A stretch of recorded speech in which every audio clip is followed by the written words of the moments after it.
welcome to another battle report by Santa Barbara Wargaming.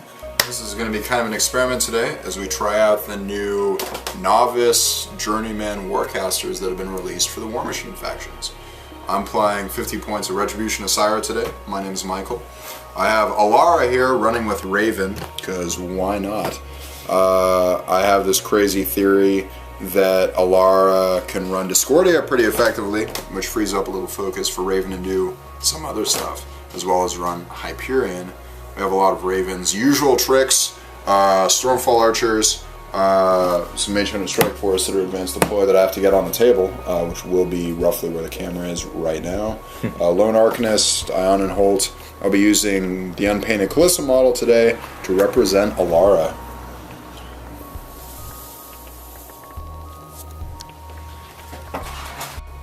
Hi, I'm Mark, and we're playing 50-point steamroller scenario. We're actually going to be playing the supply and demand. I think it's the second scenario where we got two supply caches. I'm going to be playing 50-point Damiano list. I'm also going to be using the new novice warcaster Gastone Crosse.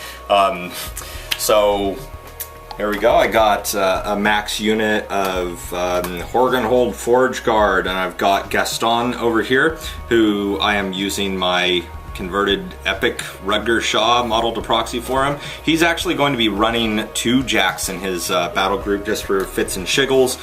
I've got a converted up Rover and then a Vanguard, because Vanguard's pretty cool with Gaston. Got a max unit of Ogre and Assault Corps behind a max unit of Halberdiers. I got Damiano, his own self, over here with Rocinante, and then I've got Stannis Brocker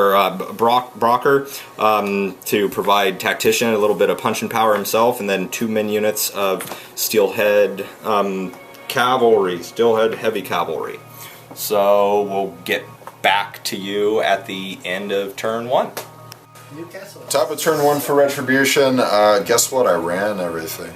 Shockingly. I know. Hyperion got sniped because the Mage Hunter Strike Force aren't really going to need it. It's kind of nice having a little focus to play with, as well as some blast immunity, so I actually get the protection from Discordia, as well as Veil of Mists, as well as being able to get snipe in play. So far the whole extra focus thing is excellent. We'll see how much difference it makes in future turns. Should be grand. So this is the bottom of round 1. Basically, I just moved. I ran my I want to call them flanking, like I did it on purpose, but I ran my out of place Horgenhold Forge Guard forward. I made sure that I kept them kind of in spaced clumps, I guess you could say. Moved up Gaston. Gaston towed onto the hill so he can get a death bonus, and then he cast both Fire Group and Moving Shadows, and I tried to block him as best I could from what I'm sure is going to be snipe attempts on the part of these other Mage Hunter Strike Force. My Ogre and Assault Corps, all they did was walk up, and then I was reminded that with Kinetic Field, it doesn't matter if I shoot a combined ranged attack, because they're immune to blast damage anyway, so I should have just kind of carpet bombed the whole area and hoped for a few good deviations to kill a few of the Strike Force guys. Damiano walked up. He is sitting behind a linear obstacle. I kind of mucked up his allocation a bit, so Death March, my Halberdiers, which I ran up, were obviously out of range by about 1.5 to 2 inches to cast Death March on them. So instead, I just went ahead and cast Warpath on myself, and then have 3 focus to camp for a little bit of armor, but it doesn't matter because, as I recall, Mage Hunter Strike Force ignores focus when doing damage. Is that correct? Yeah, they ignore focus. They ignore focus over camp and spell effects. Yay! And so Rocinante, he had 1 focus. I can't remember why I was putting it on him, so he just walked up. He was able to snipe one of these bowmen over here. That's Stormfall Archers. Stormfall Archer. Stannis Brocker just moved up. Mainly Shot a dude. Yeah. Shot a dude. mainly just put him in a position where he can spread out his tactician a bit more, and then one of my units of steelhead heavy cav ran over here to flank, and another one walked up, hopefully for do so. So yeah. Retribution, top of round 2, very productive feat turn with some strong attrition. Basically, Iona and Holt started things out by harming the Horgenhold Forge Guard. As you can see, not a whole lot of them left. Defensive line is a good thing for them, but with Kiss of Lilith from Iona, they don't hold up too well to Mage Hunter Strike Force. I set the rest on fire using the Stormfall Archers. The Halberdier unit that was here between Discordia's Look at all of them. Spray and the Starburst cannon off of Hyperion took care of them pretty handily. Hyperion did pretty well with his Threshers. I rolled a little low for the number of shots, but was able to take out Stannis Brocker, kill one Steelhead Cav, and bang up another. This unit of Stormfall Archers over here had kind of a subpar round, even with Raven's Feet. They didn't roll too well to hit, but they still managed to bang down one Steelhead Cav, so not bad for them, but they'll probably die for their troubles next round. That's pretty much it. Raven and Elara are safely tucked back here. I decided to put up Elara's battle charge for shits and giggles. Discordia is kind of out there, but maybe with Kinetic Field and battle charge you can pull some fun shenanigans.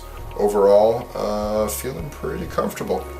A very strong opening to turn 2.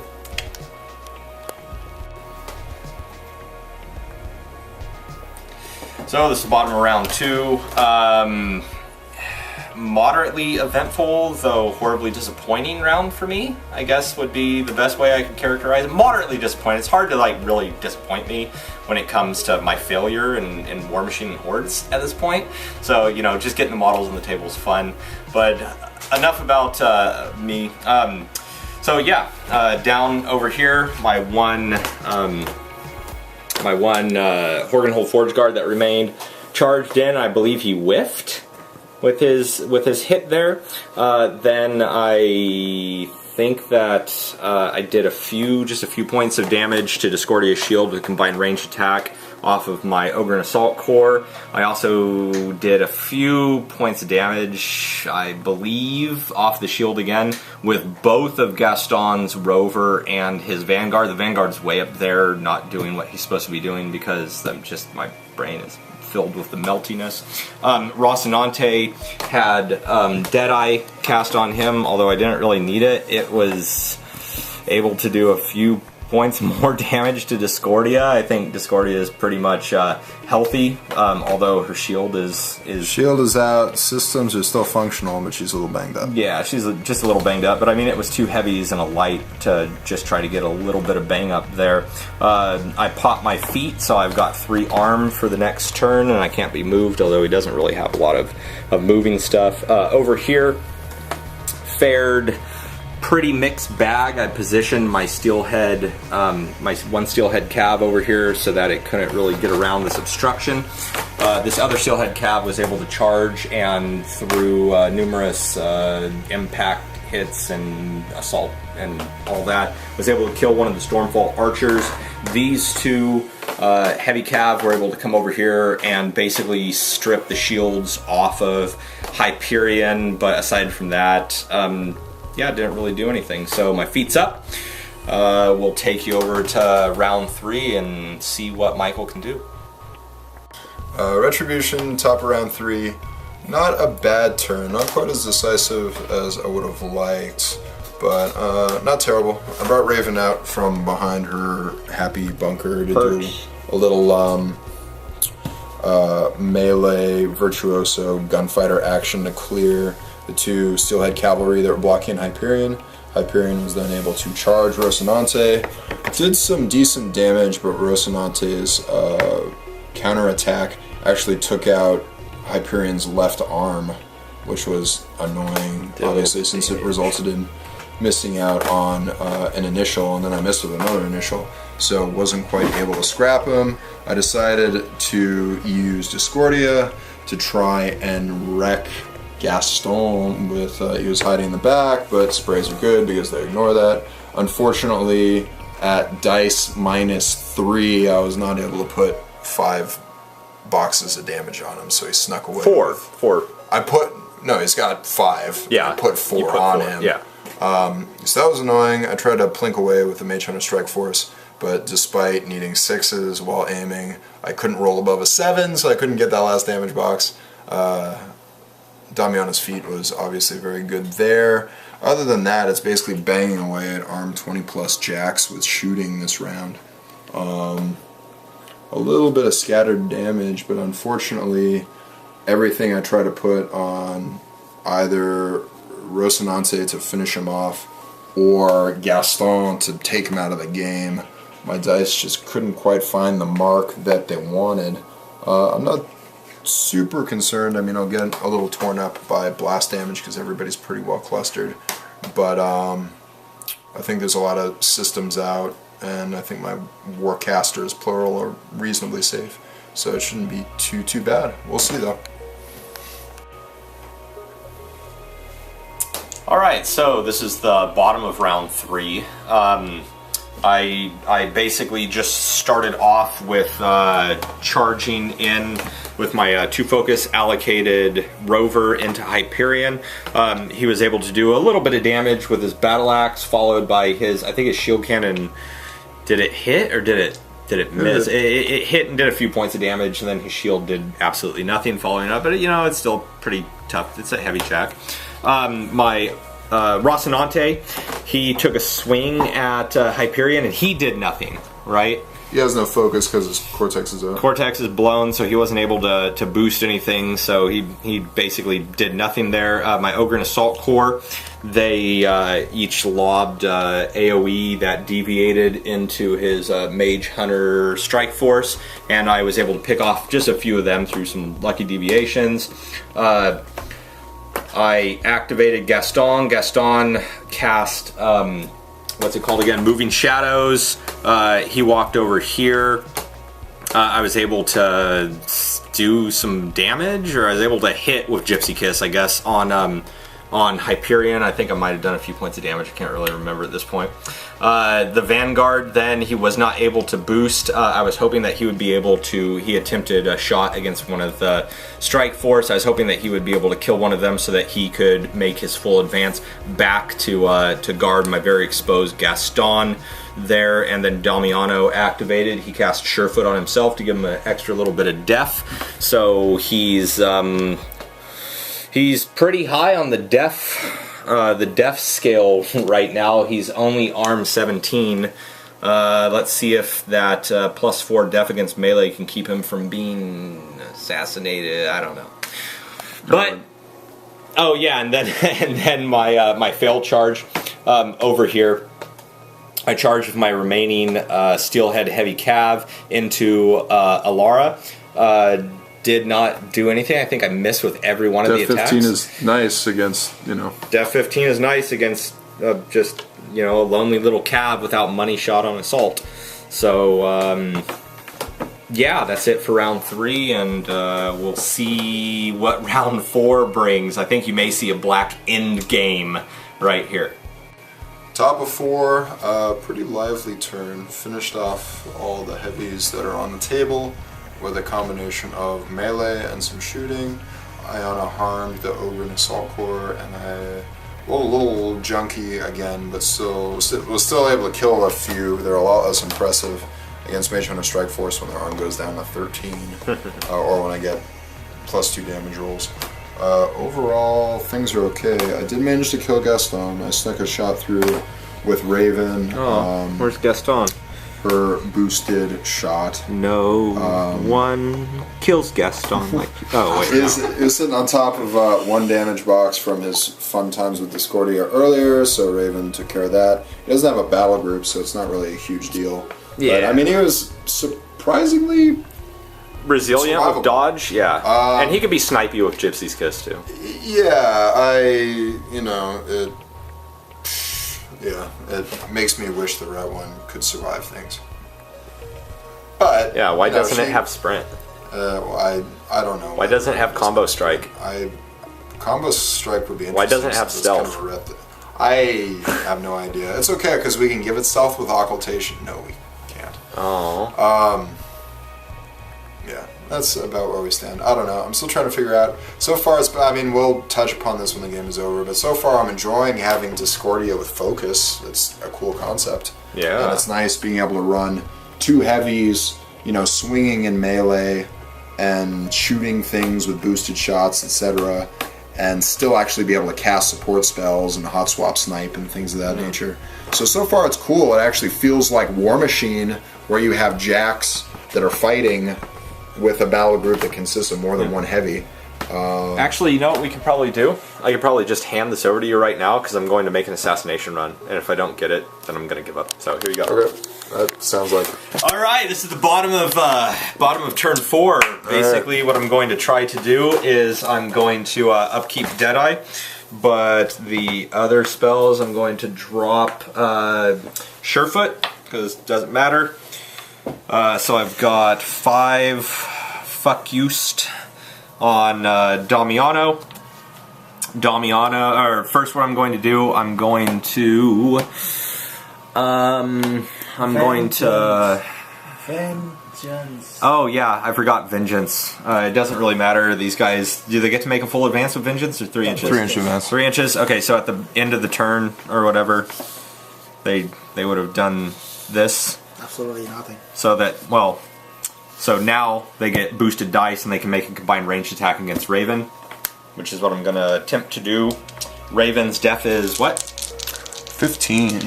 And I am rat 5, 6, 7, 8. So I need roll 7. 7 on 3 dice.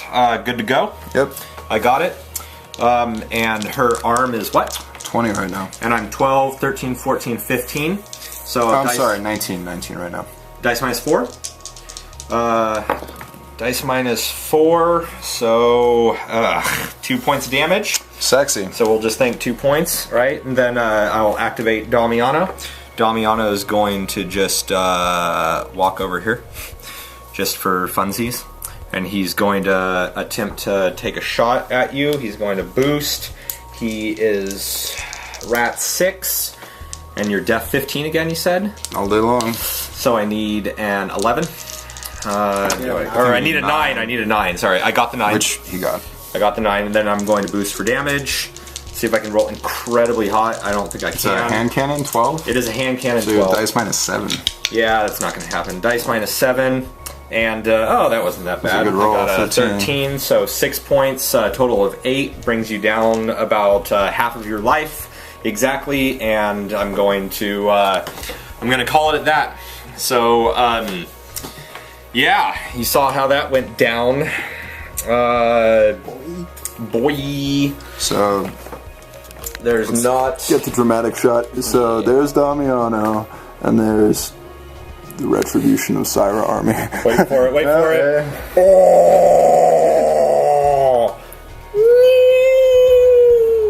I'd actually be kind of tempted to try and move Hyperion out of the way and then move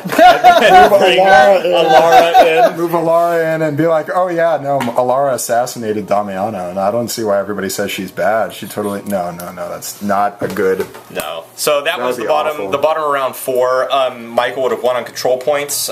He was doing pretty good. Yeah, Gastone Crosse. I'm a fan. I'm probably going. But why?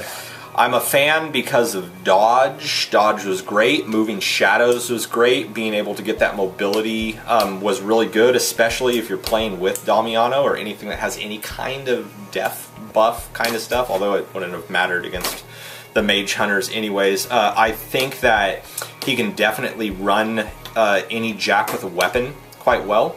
I wasn't able to use him with his own, gun, but yeah, the novice casters or journeyman casters, whatever you want to call them, they're well, mine survived until the next to last round, and the Retribution one is. I have some things to say. You want me to hand it over? Okay, yeah. So I like Gastone. Gastone's cool. Okay. Elara So she doesn't have any way to stay alive, so you want to keep her back, but her jacks get countercharge as one of her spells. So there's a lot of moments where you advance within 6 inches and be like, I want to countercharge you. And be like, shit, I'm not going to be able to allocate focus next turn if I countercharge out of her 8-inch control area. Which means that she herself would have to be up so far that she could have Discordia charge and maybe stay within the 8-inch control area, which means that she herself would be exposing herself to danger and probably dying. We don't want her exposing herself. I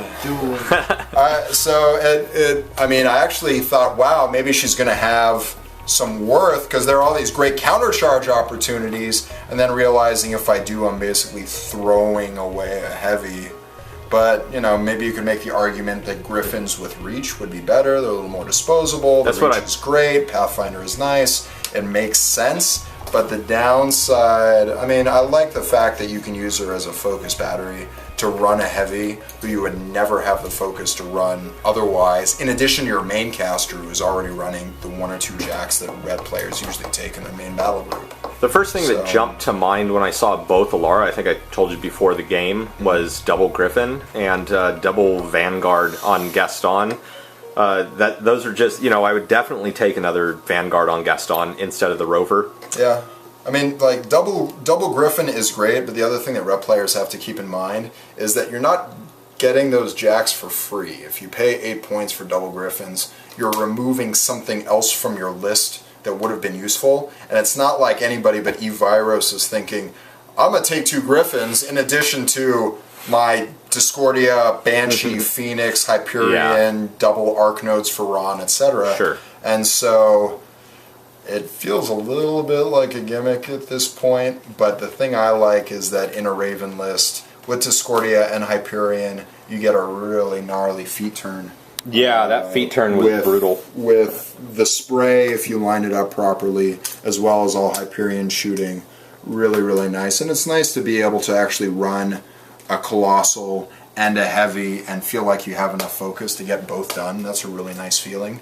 But as far as Elara actually using any of her abilities, it feels a little like a trap.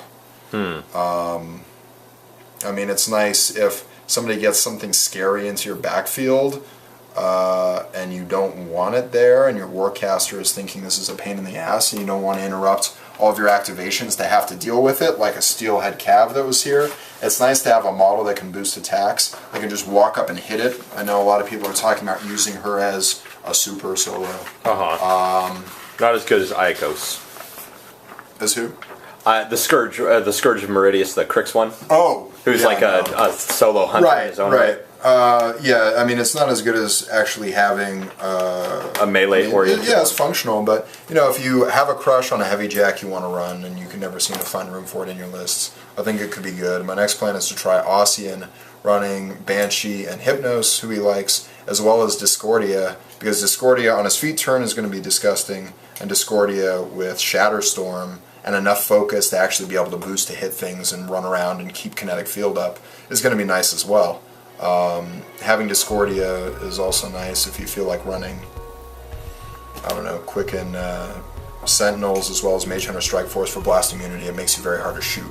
So I think there's possibility. I think that you can basically ignore all of her spell abilities at this point. Yeah, I heard you more than once say, I'll go ahead and upkeep battle charge, because just fuck it, why not? Right. Kind of thing. More or less. I mean, she doesn't have enough focus to be able to comfortably camp a ton of focus and still keep a heavy, like, Discordia. I think 2's a good minimum to camp. Yeah. But, you know, I wasn't disappointed, and it's only one game so far, so I never base any serious recommendation off of just a single game. I wasn't disappointed. But anyway, thanks for tuning in for another Santa Barbara Wargaming Battle Report. Hopefully this has been enlightening, trying these novice Warcasters on the table. We'll try to get you some more stuff as we keep playing games. It's always nice to experiment with new content. This is Michael and Mark signing off.